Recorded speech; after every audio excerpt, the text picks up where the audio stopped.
स्वागत है सभी भावी शिक्षक एवं शिक्षिकाओं का आपके अपने चैनल स्टडी नॉलेज में। दोस्तों, मैंने कहा था कि जो आपका नेक्स्ट वीडियो अर्थात ये जो आज का वीडियो ये बहुत बहुत बहुत इंपॉर्टेंट है, मोस्ट इम्पॉर्टेंट वीडियोज़ है ये आपके डीएलएड के लिए और आपके यूपी टेट और सीटेट और सुपर टेट सभी के लिए। दोस्तों, जो आप डीएलएड कर रहे हैं ये आप इसलिए कर रहे हैं ताकि आप एक सरकारी अध्यापक बन सकें। और इसके लिए सिर्फ आपको अगर आपने ये जो डीएलएड के जो चारों सेमेस्टर होते हैं ये अच्छे से पढ़ लिए तो आपको कोई भी एक्स्ट्रा बुक्स पढ़ने की ज़रूरत नहीं है। आपका टेट और सुपर टेट इसमें से ही क्लियर होना है। तो इसलिए आप अपने डीएलएड के जितने भी सेमेस्टर हैं और उनके जो भी सब्जेक्ट हैं उनको बहुत अच्छे से पढ़िए।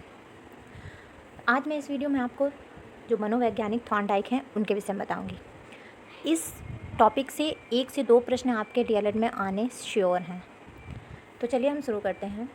सबसे पहले देखते हैं हम जो मनोवैज्ञानिक थॉर्नडाइक थे इनका जन्म कहाँ हुआ था। तो इनका जन्म 1874 में संयुक्त राज्य अमेरिका में हुआ था, अर्थात ये अमेरिका के मनोवैज्ञानिक थे। इनका कार्य ये पशु मनोवैज्ञानिक थे। पशु व्यवहार और सीखने की प्रक्रिया पर इन्होंने रिसर्च की। इनकी प्रमुख पुस्तकें कौन कौन सी हैं? इनकी पुस्तकें भी बहुत इंपॉर्टेंट हैं। इसमें ये मैंने तीनों इम्पॉर्टेंट बुक्स ही ली हैं इनकी। पहले इनकी पुस्तक है एजुकेशनल साइकोलॉजी, दूसरी पुस्तक है एनिमल इंटेलिजेंस और तीसरी है फंडामेंटल ऑफ लर्निंग। ये तीनों की तीनों इनकी जो पुस्तकें हैं ये तीनों इंपॉर्टेंट हैं। अब देखते हैं इन्होंने प्रयोग किन किन जानवरों पे किया है। इन्होंने बिल्ली पर प्रयोग किया है, चूहे पे प्रयोग किया और मुर्गी पे प्रयोग किया है। और जो इनका फेमस प्रयोग है जो बिल्ली पे जो ज़्यादातर आपको पढ़ने को मिलेगा वो है बिल्ली पे, जो इन्होंने एक भूखी बिल्ली पर प्रयोग किया है। अब हम देखेंगे थॉर्नडाइक का प्रयास एवं त्रुटि का सिद्धांत।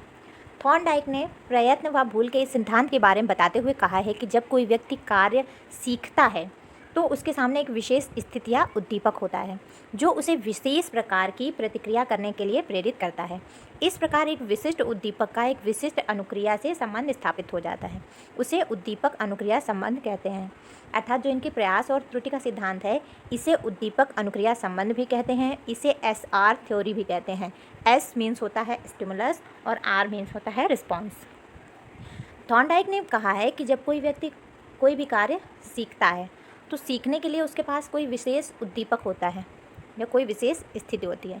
जैसे कि आप डीएलएड कर रहे हैं तो डीएलएड करने का आपका उद्दीपक क्या होगा? आपकी विशेष स्थिति होगी आपको सरकारी अध्यापक बनना है, तो वो आपका होगा स्टिमुलस उद्दीपक कि आपको सरकारी अध्यापक बनना है, आप इसलिए डीएलएड कर रहे हैं। तो डीएलएड में जो आप प्रयास कर रहे हैं ये हो गया आपका आप रिस्पॉन्स देंगे और आपका जो स्टिमुलस होगा यानी उद्दीपक होगा वो होगा आपकी जो गवर्नमेंट जॉब है, गवर्नमेंट टीचर बनना है, वो आपकी जॉब स्टिमुलस होगी। तो ये है इनका प्रयास एवं त्रुटि का सिद्धांत। अब हम देख लेते हैं इन्होंने प्रयोग जो थॉर्नडाइक का प्रयोग है ये इन्होंने किस पे किया। तो इन्होंने एक भूखी बिल्ली को पिंजरे में बंद कर दिया और पिंजरे के बाहर भोजन सामग्री रख दी। जैसे प्लेट में इन्होंने थोड़ा सा मीट रख दिया, कुछ मछली रख दी। बिल्ली के लिए भोजन उद्दीपक था। उद्दीपक के कारण उसमें प्रतिक्रिया आरंभ हुई। बिल्ली ने बाहर निकलकर भोजन प्राप्त करने के लिए कई प्रयास किए और पिंजरे के चारों ओर घूमकर पंजे मारने का प्रयत्न करते हुए अचानक बिल्ली ने उस तार को खींच लिया जिससे पिंजरे का दरवाज़ा खुलता था। बिल्ली ने भोजन प्राप्त कर लिया। दोबारा फिर से बिल्ली को बंद करने पर बिल्ली ने कम प्रयास में ही सफलता प्राप्त कर ली और यही प्रतिक्रिया जब बार बार हुई तो बिल्ली अब जैसे ही बिल्ली को अंदर डाला जाता वो दरवाज़ा खोल के बाहर आ जाती। तो इन्होंने एक बिल्ली पर प्रयोग किया और बिल्ली को एक पिंजरे में बंद कर दिया और उसमें अंदर एक तार लगा था जिसे खींचने पे लीवर लगा था जिसको खींचने पे दरवाज़ा खुलता था।